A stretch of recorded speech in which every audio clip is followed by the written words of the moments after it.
Terremoto atinge região montanhosa do Tibete e deixa ao menos 95 pessoas mortas. E você vai ver ainda. Guarda Civil Municipal mata secretário adjunto de segurança de Osasco, na Grande São Paulo. Troca de escala de trabalho pode ter sido a motivação para o crime. E ainda, mãe que perdeu os filhos após comerem arroz envenenado morre e chega a 4 número de mortos no Piauí. Essas e outras notícias você confere a partir de agora. Olá, bom dia para você, 11 horas e 31 minutos agora. Seja muito bem-vindo ao Redação Hit, edição manhã. Hoje é terça-feira, dia 7 de janeiro de 2025. E chegamos agora ao vivo com as principais notícias desta semana. E olha, um guarda civil municipal matou o secretário adjunto de segurança do município de Osasco, na Grande São Paulo. O guarda teria se irritado com a mudança na escala de trabalho. Vamos ver. O guarda Henrique Marival de Souza tinha sido convocado pelo secretário Adilson Moreira para uma reunião na prefeitura. Quando o guarda chegou, o secretário adjunto informou sobre uma mudança na escala, que alteraria o local de trabalho dele. Souza não gostou da notícia. Sacou a arma e disparou contra Moreira. Quem estava na sala se assustou e saiu correndo. O guarda permaneceu no local. A negociação com as autoridades policiais durou cerca de 3 horas e envolveu 116 agentes das polícias civil e militar, além da Guarda Civil. Quando o guarda finalmente se rendeu e a polícia conseguiu entrar na sala, Adilson Custódio Moreira já estava morto. O guarda civil foi preso. Adilson Custódio Moreira era servidor público. Havia mais de 25 anos. Ele trabalhou no Executivo de Osasco por 8 anos. Ele chegou a ser titular da Secretaria de Segurança e Controle Urbano. Em 2018, até José Virgolino de Oliveira, atual secretário, assumir a pasta no ano seguinte. Na gestão de Gerson Pessoa, continuou no cargo de adjunto. Em nota, a Secretaria da Segurança Pública e a Prefeitura lamentaram a morte do secretário adjunto. Osasco decretou luto oficial de 3 dias na cidade em homenagem ao secretário adjunto morto. E olha, a mulher que perdeu os filhos após comerem arroz envenenado também morreu. Ela é a 4ª vítima do crime no Piauí, em que 9 pessoas da mesma família passaram mal no primeiro dia do ano. Francisca Maria da Silva, de 32 anos, morreu nesta terça-feira no Hospital Estadual Dirceu Arcoverde, em Parnaíba, no litoral do Piauí. Ela é a 4ª vítima da família internada após comer arroz envenenado com uma substância tóxica semelhante ao chumbinho. Ao todo, 9 pessoas da mesma família comeram o alimento. Além de Francisca, outras 3 pessoas morreram, sendo 2 filhos dela, de 1 ano e 3 anos, e o irmão dela, de 18 anos. A filha dela, de 4 anos, continua internada no Hospital de Urgência de Teresina. As outras 4 receberam alta. Francisca tinha 5 filhos, e 4 deles morreram por envenenamento. Além dos 2 que faleceram após comer o baião de 2, arroz com feijão, outros 2 morreram em agosto do ano passado, depois de comerem cajus envenenados. A suspeita desse outro crime é uma vizinha, que está presa e foi denunciada por duplo homicídio qualificado. O laudo pericial do Instituto de Medicina Legal sobre a comida que foi ingerida pela família revelou que o veneno estava no baião de 2, preparado por eles no dia anterior. Com o resultado, a Polícia Civil do Piauí investiga o caso como homicídio. Já no peixe que foi doado à família na noite do dia 31, nada foi encontrado. A princípio, suspeitou-se que o peixe estivesse envenenado ou mesmo estragado, mas o exame pericial afastou essa possibilidade. Segundo o IEML, o veneno foi colocado em grande quantidade no baião de 2 e os grânulos estavam até visíveis. A substância é a mesma que foi usada para envenenar os 2 meninos de 7 e 8 anos da mesma família, filhos de Francisca Maria, que comeram cajus contaminados com a substância e que foram dados a eles por uma vizinha. E o trabalho da perícia confirmou que a farinha de bolo consumida por uma família no Natal tinha alta concentração de arsênio. A suspeita da polícia é que a nora da mulher que preparou o bolo envenenou 6 pessoas da própria família. O Instituto Geral de Perícia encontrou 65 gramas de arsênio em um pacote de farinha de trigo. A substância tóxica foi detectada no organismo das 3 pessoas que morreram. De acordo com a perícia, os níveis e concentração de arsênio revelam que não poderia ser uma contaminação natural. A suspeita da polícia é que Deise Moura dos Anjos envenenou 6 pessoas da própria família. Ela é a nora de Zélie Terezinha dos Anjos, a mulher que preparou o bolo para comemorar o Natal e a única que continua internada, em Torres, no litoral gaúcho. A investigação aponta que Deise tinha desavenças com a sogra. Segundo a delegacia que investiga o caso, as divergências são pequenas e aconteceram há 20 anos. Com isso, nenhuma hipótese pode ser descartada. A defesa de Deise diz que ela está colaborando com a investigação. Deise está presa temporariamente no Presídio Estadual Feminino de Torres. Segundo a polícia, dados preliminares extraídos do celular dela mostraram que semanas antes do crime, a suspeita pesquisou na internet mais de 100 vezes sobre arsênio e outros venenos para matar pessoas. O corpo do marido de Zélie, Paulo Luiz dos Anjos, que morreu em setembro de 2024 por infecção alimentar, deve ser exumado esta semana. A Polícia Civil de São Paulo pediu a prisão preventiva do soldado da Polícia Militar que matou com tiro um estudante de medicina durante uma abordagem em novembro do ano passado. Marco Aurélio Cardenas Acosta, de 22 anos, foi morto na portaria de um hotel na Vila Mariana, zona sul da capital paulista. No relatório final do inquérito policial, o delegado do DHPP afirmou que, apesar de o estudante ter reagido à abordagem policial, o PM assumiu o risco do resultado da morte, porque usou ilegitimamente a arma de fogo para repelir uma suposta ameaça. A decisão pela prisão ou não do PM cabe à Justiça.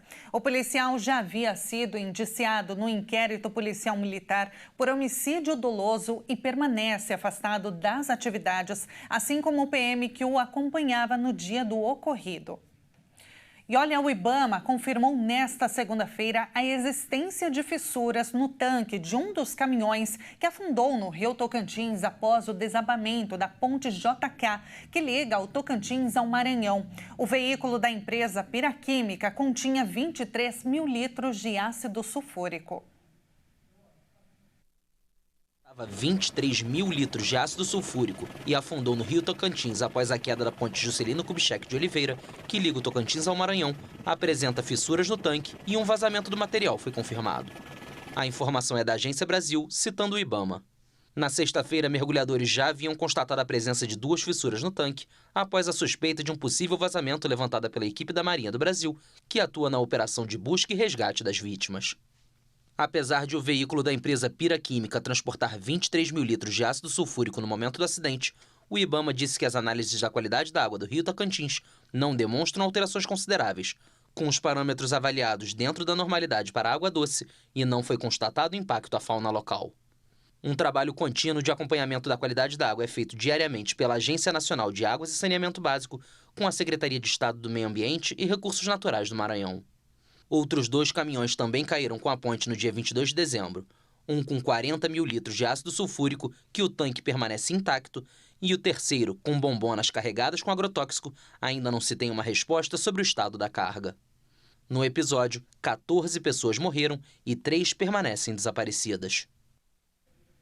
E veja a seguir, Brasil conclui análise das caixas pretas do avião da Embraer que caiu no Cazaquistão. E agora na sua tela, a cidade de Nova Petrópolis, localizada no Rio Grande do Sul. 23 graus por lá, nós voltamos já.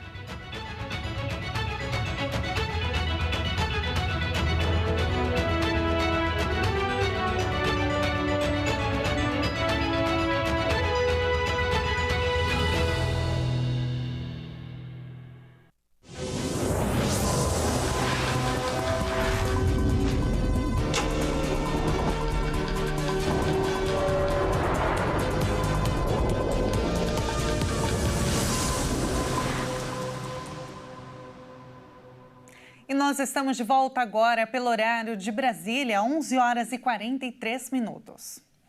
E olha, pelo menos 95 pessoas morreram após um terremoto na região montanhosa do Tibete nesta terça-feira.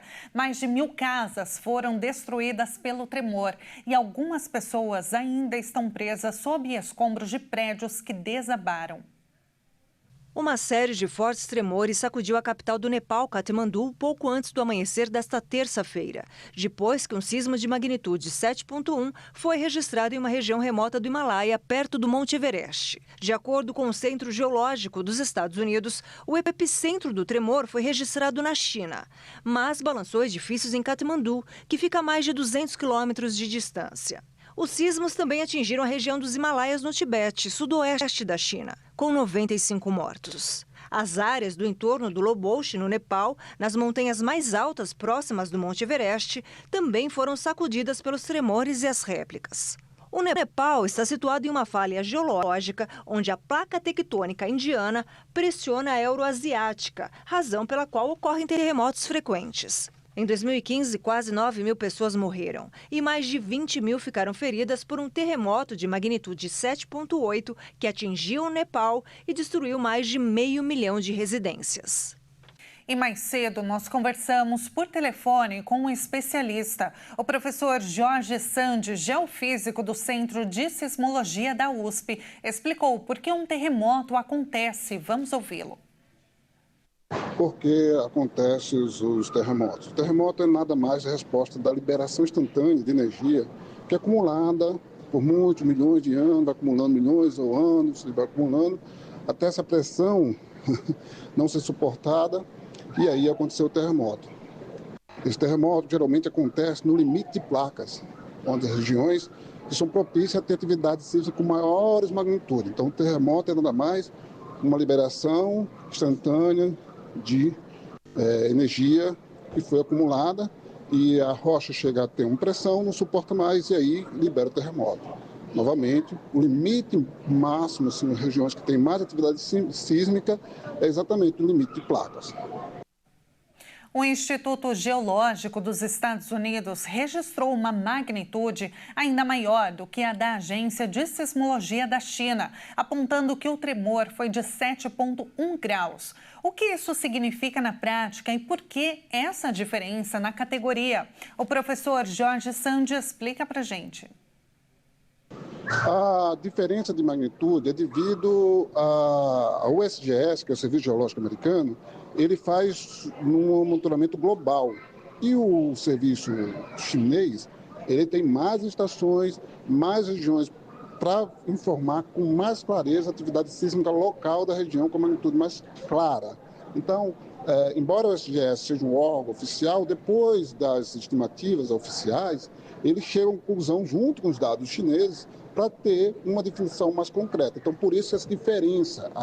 Todas as estações utilizadas normalmente não são utilizadas pela USGS. E a China, como qualquer outro país, como tem atividade sísmica, por ter uma rede localizada, consegue estimar com maior precisão tanto o terremoto quanto a sua magnitude. Em dezembro do ano passado, 148 pessoas morreram após um tremor de magnitude 6,2. Ele aconteceu na província de Gansu, no noroeste da China. Antes disso, uma das maiores tragédias envolvendo terremotos no país chinês aconteceu em 2008. Na ocasião, um terremoto de magnitude 7,9 matou 87 mil pessoas na província de Sichuan, no sudoeste do país. Mas como é medida a intensidade de um terremoto e quais são os fatores que influenciam o evento? Vamos ouvir o professor. Intensidade sísmica é diferente de magnitude. Intensidade é os danos que acontecem com a população. Então, ele é característica e tem informação da população ou dos danos que foi de desastre que acontece. Então, a intensidade, geralmente, ela tem uma escala de 1 a 12, onde 12 é destruição total. Então, essas medidas de intensidade fazem com que, em algumas regiões que têm mais atividade sísmica, sejam mais utilizadas do que própria magnitude. E isso é bem diferente de uma relação à outra. Então, a magnitude é a liberação de energia, mostra quanta energia foi liberada, é uma escala logaritmo, então 10 e 10 vezes o valor dela, né, de um para o outro, enquanto a intensidade é uma escala de dimensão de desastre das pessoas.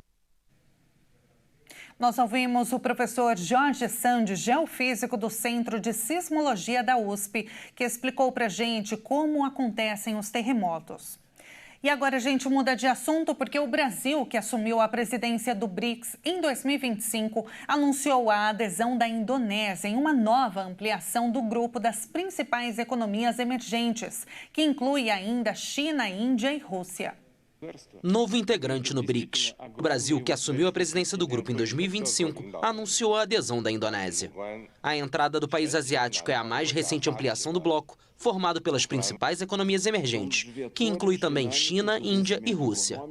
O Brasil destacou que a Indonésia, o país mais populoso e a maior economia do Sudeste Asiático, partilha com os demais membros do grupo o apoio à reforma das instituições de governança global e contribui positivamente para o aprofundamento da cooperação do Sul global. A candidatura da Indonésia foi aprovada na cúpula do BRICS, realizada em Joanesburgo em 2023. Criado em 2009, o bloco, que também conta com a África do Sul, se expandiu recentemente com a inclusão de países como Irã, Egito e Emirados Árabes Unidos. Sob a presidência brasileira, o grupo terá como foco a cooperação entre os países do Sul global e a reforma das instituições multilaterais. Entre as prioridades está o desenvolvimento de meios de pagamento para facilitar o comércio e os investimentos entre os países membros, após a última cúpula do BRICS em Kazan, na Rússia, quando foi discutido o impulso às transações em outras moedas diferentes do dólar americano. A esse respeito, em novembro, o presidente eleito dos Estados Unidos, Donald Trump, ameaçou impor tarifas de 100% aos países do grupo, caso tentem acabar com o domínio internacional do dólar. Os líderes dos países do BRICS devem se reunir em uma cúpula prevista para julho, no Rio de Janeiro. E foi concluída pelo Brasil a análise das caixas pretas do avião da Azerbaijan Airlines. A aeronave fabricada pela Embraer caiu no dia 25 de dezembro no Cazaquistão. O Brasil concluiu a análise das caixas pretas do avião da Azerbaijan Airlines, que caiu no dia 25 de dezembro no Cazaquistão. Os dados foram enviados para as autoridades do país asiático analisarem. A informação foi revelada pela Força Aérea Brasileira. A queda da aeronave, fabricada pela Embraer, causou a morte de 38 pessoas e está cercada de suspeitas sobre a responsabilidade da Rússia. A FAB informou em nota que concluiu no sábado os trabalhos de extração, aquisição e validação dos dados nos 2 gravadores de voo. Os dados foram coletados pelos investigadores do Centro de Investigação e Prevenção de Acidentes Aeronáuticos, o CENIPA, com sede em Brasília. As análises dos dados extraídos dos gravadores de voo e as informações a serem divulgadas no relatório final dessa investigação são de exclusiva responsabilidade da Autoridade de Investigação do Cazaquistão, destacou a FAB. As caixas pretas, que contêm as gravações de áudio da cabine e os dados do voo, chegaram ao Brasil na semana passada para análise no CENIPA. 3 investigadores do Cazaquistão e outros especialistas acompanharam as investigações. O presidente do Azerbaijão, Ilham Aliyev, acusou novamente a Rússia nesta segunda-feira de ter derrubado o avião. E termina hoje o prazo para justificar a ausência do voto no segundo turno das eleições municipais do ano passado. Quem não votou e não apresentou justificativa quem não fizer isso até o final do dia de hoje pode receber uma multa de até R$ 3,51. Caso não pague também esse valor, pode ser impedido de obter documentos, como carteira de identidade e passaporte, além de não poder se candidatar para concursos públicos ou receber posse em cargos públicos. Segundo dados do Tribunal Superior Eleitoral, cerca de 29% dos eleitores se absteram do voto no segundo turno, número maior do que o do primeiro turno. A justificativa pode ser feita pelo e-título, site ou até mesmo presencialmente em cartórios eleitorais. Não deixe de justificar.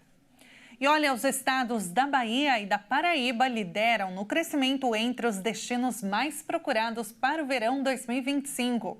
Os dados são de um levantamento divulgado pelo Ministério do Turismo e pela Nexus, Instituto de Pesquisa e Consultoria.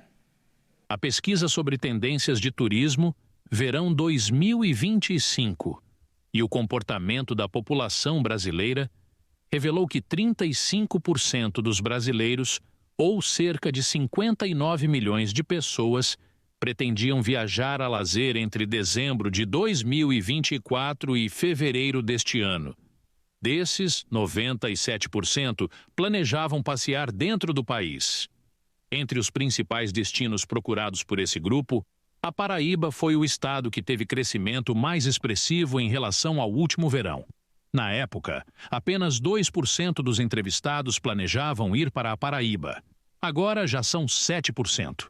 O segundo estado em que mais houve aumento da procura no período foi a Bahia, com um crescimento de 4 pontos percentuais. A opção pelo destino passou de 12% no verão passado para 16% em 2025. Entre as regiões do Brasil mais procuradas para as férias de verão, o Nordeste liderou com 53%, seguido pelo Sudeste com 37%. Em relação aos destinos mais buscados, a Bahia liderou a lista, seguida por São Paulo, com 15%, e Rio de Janeiro, com 14% das intenções. A Paraíba, que ocupava o 15º lugar no verão de 2024, subiu para o 6º lugar entre os destinos mais procurados. A combinação entre suas praias paradisíacas e o charme histórico da capital, João Pessoa, atrai cada vez mais visitantes. E ainda no ritmo de viagem, nós vamos conhecer agora uma cidade italiana lindíssima que eu tenho certeza você gostaria de ir para lá. Vamos ver. Capital da região de Vêneto e no norte da Itália. Veneza não possui estrada alguma, apenas canais com tráfego de barcos e outros veículos marinhos.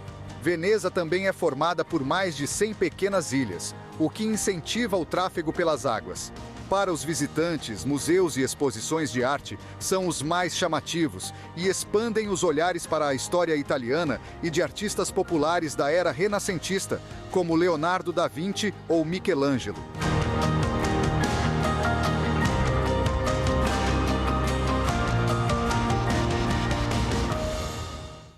E antes de encerrarmos esta edição, vamos agora ver uma câmera ao vivo da cidade de Veneza. Você vai ver agora a cidade muito bonita, realmente, isso é ao vivo, viu? Uma curiosidade, não há carros pela cidade. Isso porque as ruas elas são bem estreitas e destinadas apenas a pedestres. Assim, a melhor forma de se locomover por Veneza é a pé ou de barco. E Veneza ainda conquistou seu lugar entre os destinos mais cativantes do mundo e foi apontada em 1987 como o primeiro patrimônio mundial da Unesco. E com essas imagens encerramos a edição desta manhã. Muito obrigada pela sua companhia, uma excelente terça-feira para você. Até mais.